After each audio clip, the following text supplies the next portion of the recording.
Bonsoir, c'est qui a tiré le numéro? Bravo. Vous allez bien? J'entends qu'on dit que du bien de cet endroit. Déjà, même le micro ne fonctionne pas. On a beaucoup parlé des toilettes déjà ici, j'ai entendu. Et c'est marrant parce qu'on me disait à juste titre, tu as vu le mot qui est sur le mur à l'arrière, vous ne voyez pas. Il est marqué, attention, si vous voulez allumer cette lampe, ça s'allume avec l'interrupteur de toilette. C'est exceptionnel, ça vraiment porte bien son nom, enchanté. Oui. Ok, oui,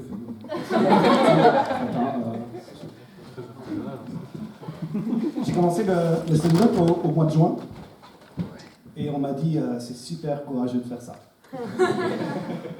Ouais, enfin moi personnellement je trouve pas ça courageux. Ce qui est courageux c'est éventuellement rentrer dans une crèche en feu et aller chercher des enfants. Ça c'est méga courageux. Commencer le stand-up en pleine pandémie, je trouve pas ça courageux.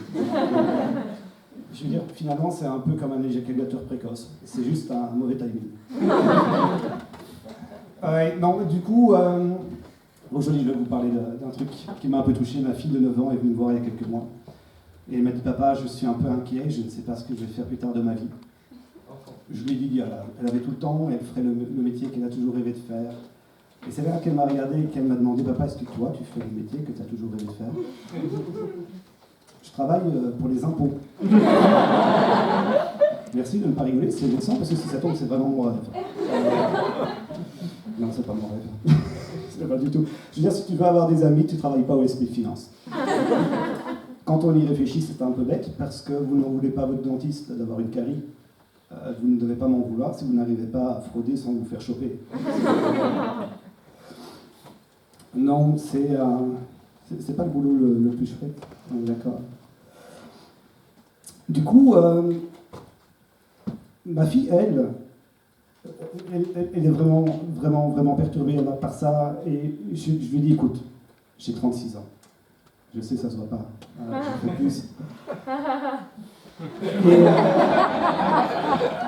par contre, non, autant l'autre, c'était une blague, c'était pas vexant, comme il a rigolé des impôts, mais là, c'est vexant.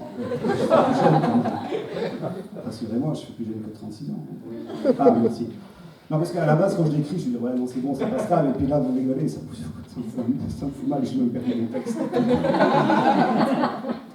Non, allez, j'ai 36 ans, et pour le marketing, les jeunes, c'est 18-35 ans. Ok, donc depuis le mois de juillet, moi, je reçois des emails sur les problèmes d'arthrose, les problèmes d'érection, et dernièrement, j'ai reçu une pub pour la nouvelle collection automne-hiver de chez Damar. On est d'accord, je me sens absolument pas concerné. Alors je dis pas, il y a quand même des signes qui ne trompent pas. J'écris mes textos avec un seul doigt. C'est celui-là. Quand je parle avec mes enfants, je leur dis, vous savez, moi de mon temps. J'écoute Nostalgie sans que personne me force à l'écouter. Et je kiffe ça. Vraiment à mort. Moi j'adore prendre mon pied sur les chansons des années 90. Alors, normalement, je devais faire passer la chanson, mais j'ai encore une fois oublié de prévenir à l'avance, donc du coup j'ai chanté. Petit détail, c'est en anglais. Je ne parle pas anglais. Donc si vous connaissez la chanson que je vais chanter, n'hésitez pas. Donc je prends mon pied sur les chansons des années 90, telles que I'm a Barbie girl, in a Barbie world, like a plastic, it's fantastic. Il n'y a pas que moi qui reçois les pubs de chez Damar, j'ai l'impression là.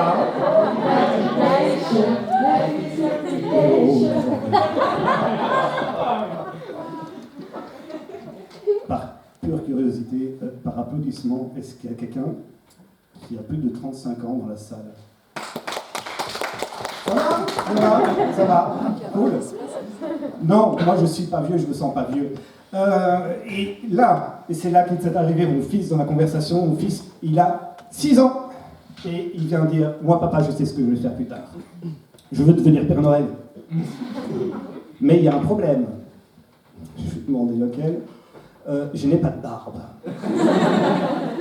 Alors j'adore les enfants parce qu'à un moment il s'est dit que peut-être le traîneau et les rennes qui volent seraient le problème. Moi j'aimerais retrouver cette âme d'enfance. Sérieusement, j'aimerais la retrouver.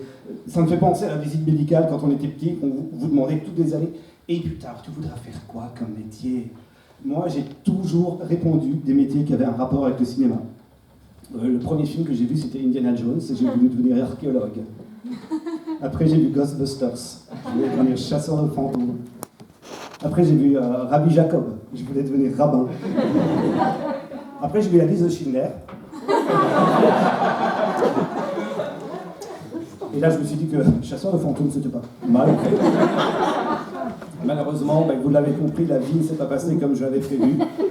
À la base, moi j'ai fait un master en recherche de ce que j'allais faire plus tard dans ma vie, c'est-à-dire 6 premières années toutes ratées. Du coup, il a fallu me reprendre en main. Donc, j'ai eu la chance de recevoir un coup de téléphone où on m'a annoncé « Félicitations monsieur, vous allez devenir gardien du patrimoine pour un célèbre musée belge. » La classe. On sent directement le prestige. Par contre, j'étais comme vous, je n'avais aucune idée de ce que c'était un gardien du patrimoine. Alors, on a tous été dans un musée, de super vieux bâtiments, des peintures magnifiques, des super dorures, et alors toujours aussi cette chaise dans un coin avec quelqu'un qui est endormi dessus, qui latte. Voilà, ce serait mon métier pendant 2 ans. Moins de l'amour, hein. Ouais, c'est un peu comme si on m'avait annoncé que j'allais gagner une croisière, mais sur la Meuse. Du coup, le plus embêtant dans ce métier, c'est les gens. Ils se croient tout permis. Voilà. Petite anecdote, j'ai dû un jour aller dans la salle d'art contemporaine et je dis « Excusez-moi monsieur, vous n'êtes pas assis sur une chaise, mais sur une œuvre d'art. » 65 ans, carte senior, ça ne paye rien, ça me piquait ma chaise. Ouais, oh. Donc, vous avez compris, j'ai voulu mettre un peu d'humour dans mon métier. Un jour, un couple de petits vieux qui est venu me dire « Excusez-moi, nous venons voir Bruegel. » J'aurais dit « Je suis désolé, on vous a pas prévenu. » Il est décédé. J'ai vite compris malheureusement que ma place et mon humour n'avaient rien à faire dans un musée. J'ai donc dû trouver un nouveau métier. Je suis devenu magasinier.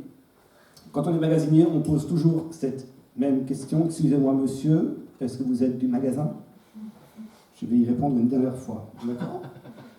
Vous êtes en rayon, habillé avec un t-shirt de couleur horrible et un logo du magasin dans le dos. Vous retournez toutes les boîtes de conserve pour que la tête du petit chat soit face à vous quand vous allez passer dans le rayon. À quel moment vous avez encore un doute? Moi, personnellement, je suis chez mon proctologue. Je lui demande pas, excusez-moi, vous êtes bien de l'hôpital, hein? Non, moi je passais par là, j'avais envie d'essayer. Sérieusement, vous pensez qu'on porte ce genre de t-shirt pour le fun? Vous allez souvent chez Aldi en vous disant, comment ça claque leur costume quand même? Moi, je veux le mettre. Non, moi je pense qu'à d'ailleurs, ils font un concours pour savoir qui aura le plus laid des magasins. Avec tout ça, j'ai dit à ma fille, bon, ok, tu ne sais pas ce que tu veux faire plus tard dans ta vie. Là, aujourd'hui, qu'est-ce que tu aimerais faire? Et elle m'a dit, papa, là, pour l'instant, j'aimerais pouvoir vendre des baguettes magiques. Mais pour ça, il faut que j'aille à Poudlard. J'adore le monde d'Harry Potter. Les facteurs chez Harry Potter, ce sont des hiboux. Vous pouvez partout dans le monde, et ils vous apportent votre courrier. Moi, ça fait 2 ans que je suis en confinement chez moi. Mon facteur, il avait encore me faire croire que je n'étais pas chez moi en déposant un petit papier dans la boîte aux lettres.